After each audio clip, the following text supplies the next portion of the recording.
Hi there, I'm Jason Miller and this is The Truth and Stuff, and I'm really excited about this video today because movies are my real expertise. It's an embarrassing fact about me that I've probably spent more time watching major motion pictures than anybody you've ever met. If not, I'm right up there, probably 30,000 hours or so.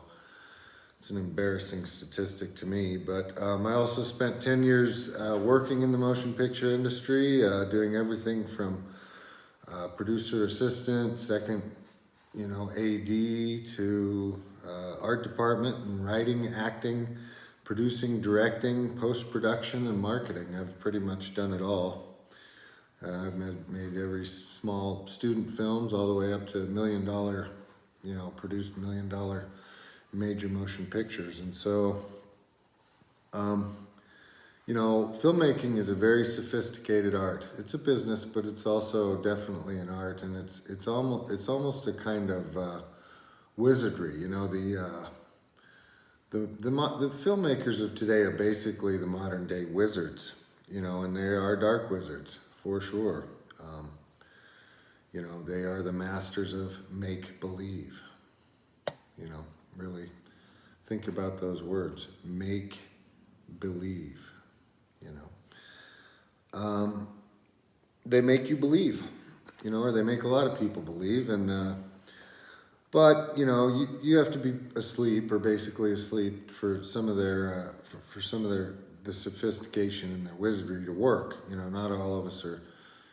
All of us are probably asleep to some extent, but some of us more than others. Some of us are more aware of the manipulation. Other people think it's all just very organic, which it's not, which I'm going to get into.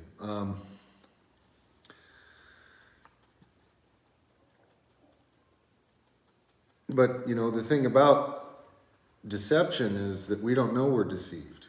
And, that's right there in the definition, right? So what I'm going to do now is a video called The Truth About the movie Don't Look Up, which is a popular movie on Netflix right now, and there's an important aspect of it that most people are going to miss, and I'm going to cover that. And I'm going to just kind of go over the whole movie. I could go, I could put the movie on the screen for you and go from scene to scene to scene to scene, but I'm not going to do that now. What I'm going to do is cover just some big broad strokes, and I hope you find it interesting. So this is my analysis of Don't Look Up. About 30 minutes into the film, I realized exactly what this movie is really about, and I guarantee you nearly everyone will miss the main purpose of this movie. Aside from the obvious space nonsense and the metaphor for climate change, the main message is a ridiculous repeating narrative that the establishment is not monolithic.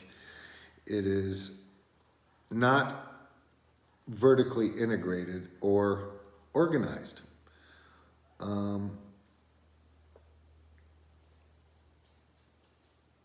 This is easily one of their most favorite lies because it is their best excuse for all the troubles we have.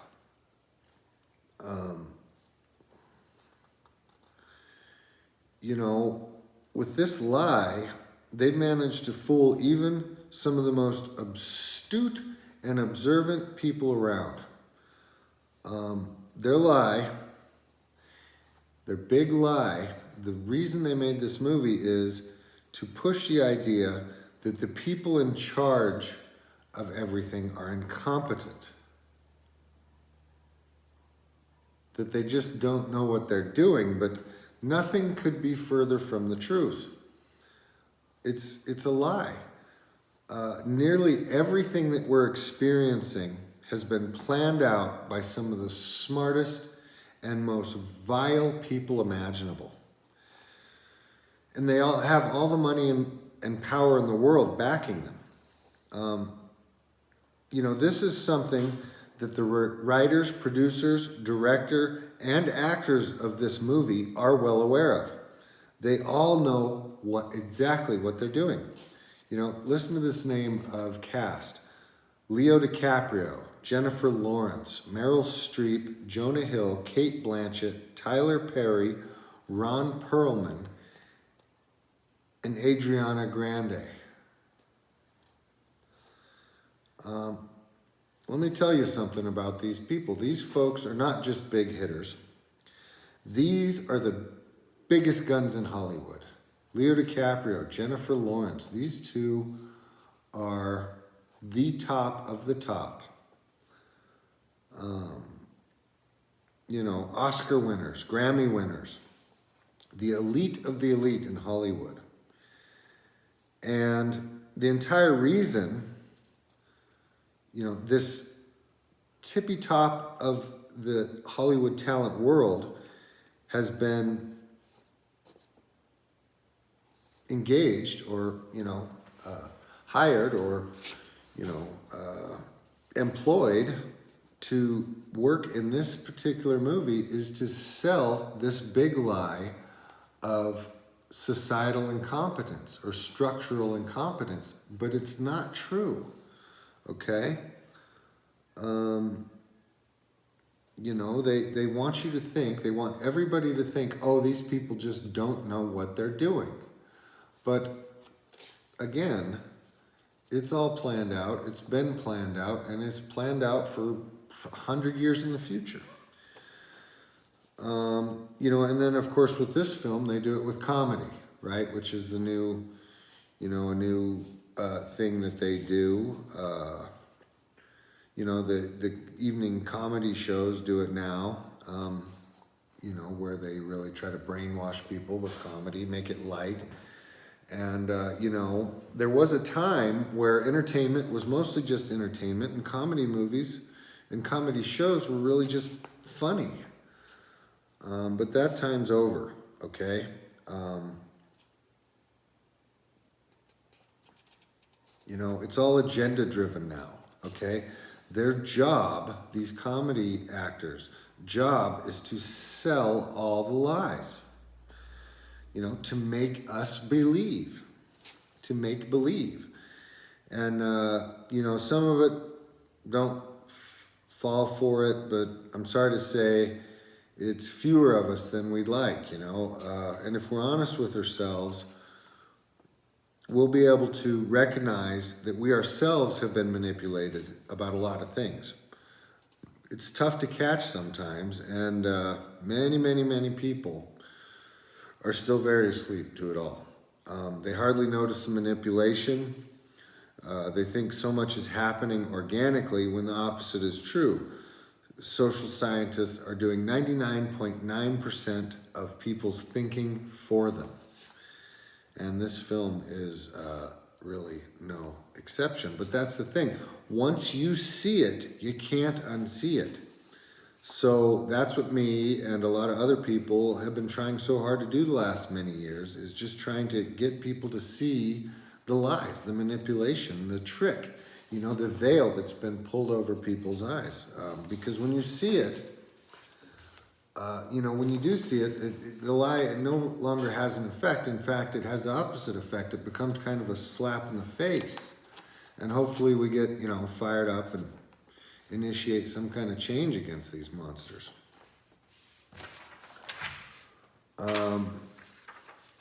You know, there are a few other lies they push in this movie, though.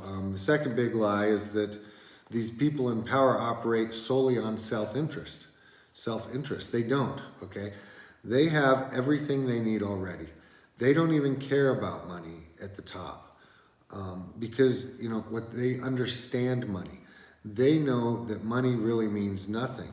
They have much as they ever need, so money to them is like garbage compared to power.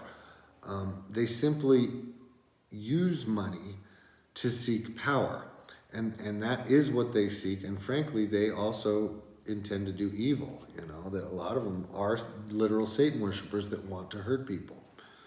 And so they use money to carry out their ploys for power and control. And yeah, again, they do not operate so much on self-interest as they do with a group, because they're already provided with everything. So money doesn't really factor. I mean, maybe some of them want more things. If they're important enough, they'll get more things. But, you know, what they're really trying to do is get power for the group, because that's what they're really employed to do. And, you know, many of them are, of course, compromised into doing that with different things, you know, whether it just be absolute mind control, or, you know, if they're being threatened, or if they're just, you know, if they're paid off with, you know, whatever it is they like, houses, money, cars, sex, you know, or even, you know, some of them are truly evil and they require sacrifice, you know, and we're not going to get into that right now, but, you know, so that's the second thing is the big lie, is that, you know, the capitalist lie, that these people are all capitalists and just really self-serving, when they're not. They're serving the group, because if they don't, they don't get to be part of the group. It's like any team sport, you know, if you just serve yourself, it really isn't going to work out. You have to serve the team's objective, which is winning. You know, not just you looking good or scoring a bunch of points. Your team needs to win. And it's no different with all of these people at the top, you know.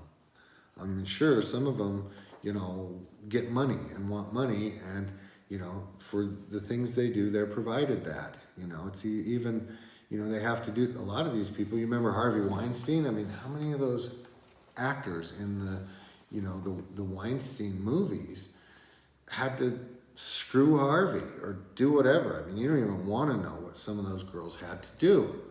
Absolutely revolting, just terrible stuff. But that's the second thing, is these people do not, you know, money, they don't care about money. That's the thing you have to understand. They care about power. They use money. And if you can understand that one thing, you can understand a lot about our world. But they sell this big lie in the movie, right? And then so, you know, of course, they also push the lie that, you know, all the ignorant, racist, sexist, bigot, xenophobic jerks are white people. But, you know, not just any white people, right? But right-wing white people. That's the trick, you know. Some white people are good, but none of them on the right wing, right? It's just the lefties, or the, you know, the ones that really get, that don't, that push all the narratives, you know, the climate change, the SJW stuff, you know, social justice warrior stuff, the, you know, socialism and stuff like that. The gun control, really big one. But, you know, there is more scenes in this movie about this than you can really, that I could count. And so I'm not going to bring any of them up right now. I mean, just off the top of my head, there's, you know, there's one where the guy's going up in the rocket and he says, oh, I want to just, you know, shout out to all the hard-working white people out there. And, oh, and all the Indians too, you know, the ones with the feathers and the ones with the bows and the, you know, the dots in their heads. And why don't those two ever get together? That'd be awesome. And, oh, I want to also shout out to the gay people, you know. Or just, I mean, there's all sorts of right-wing propaganda in there. In fact, there's one scene at the end where there's a guy on the radio or on a TV, you know, news station, and he's got the word patriot behind him.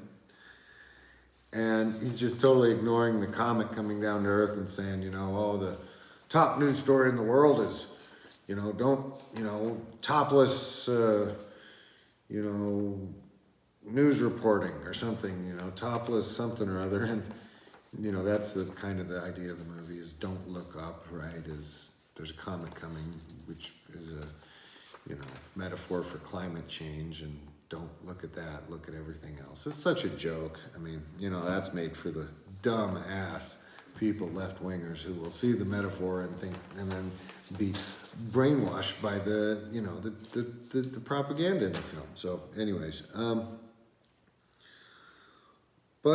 of course, the smartest, all the smartest and most capable people are left-wingers, leading the way with the college-educated and peer-reviewed dorky college professor who is brilliant but very weak, and, you know, he just very fallible, you know, because he's a man, of course. So he gets seduced into cheating on his wife and pushed around and shit. And then, but of course, you know, his trendy, liberal, angsty, pink-haired SJW grad student who obviously should ultimately be in charge of everything.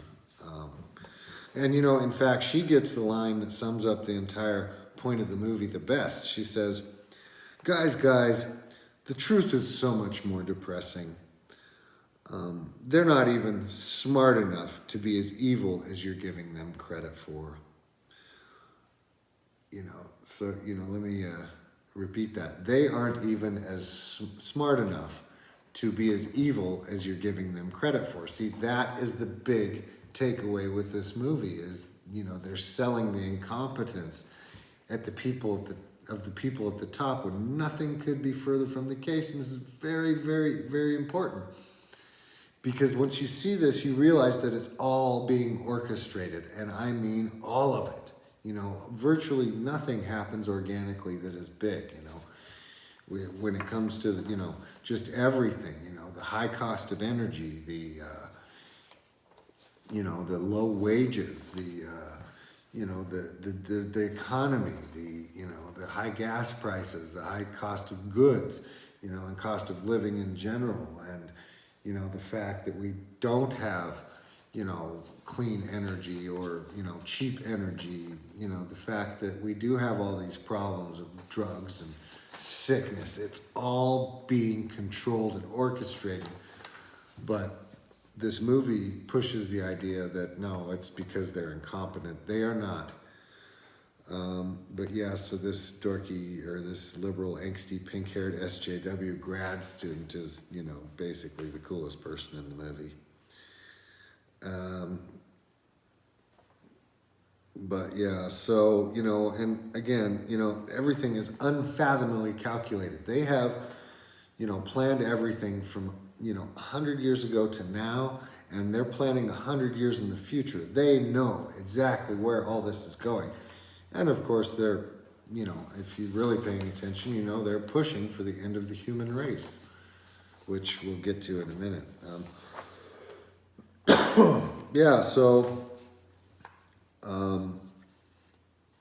these are the people who we're supposed to think should be in charge, right? The college-educated types, you know, but yeah, but in the end,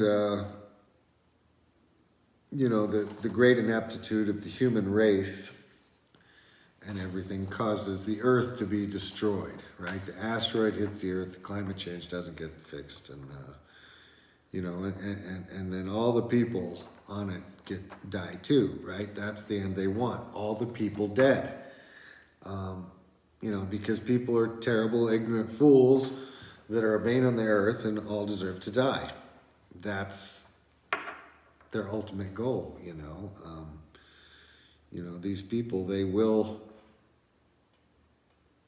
tell you what you're thinking what they're thinking if you're willing to listen, you know. And that's truly what they want. They want everybody dead eventually. It's not going to be a climate change or a you know, meteor, but they're planning it. They're literally planning it. And so, but you know, yeah, there's a scene where a tech billionaire kind of saves the day. You know, about 2,000 people escaped the Earth on a rocket ship.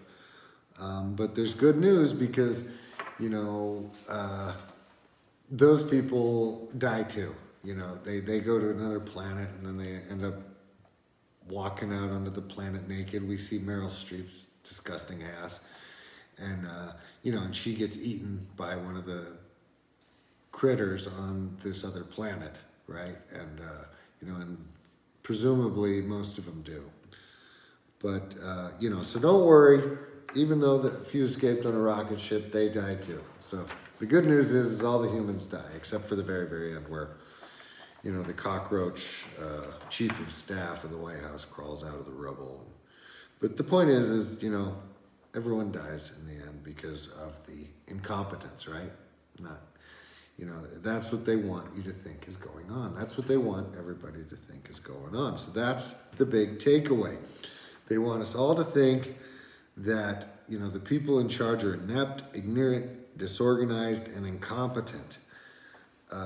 That is why they hired 3 Oscar winners. You know, and the most, probably the top comedy director who directs these most manipulative movies, and, you know, half a dozen other popular, you know,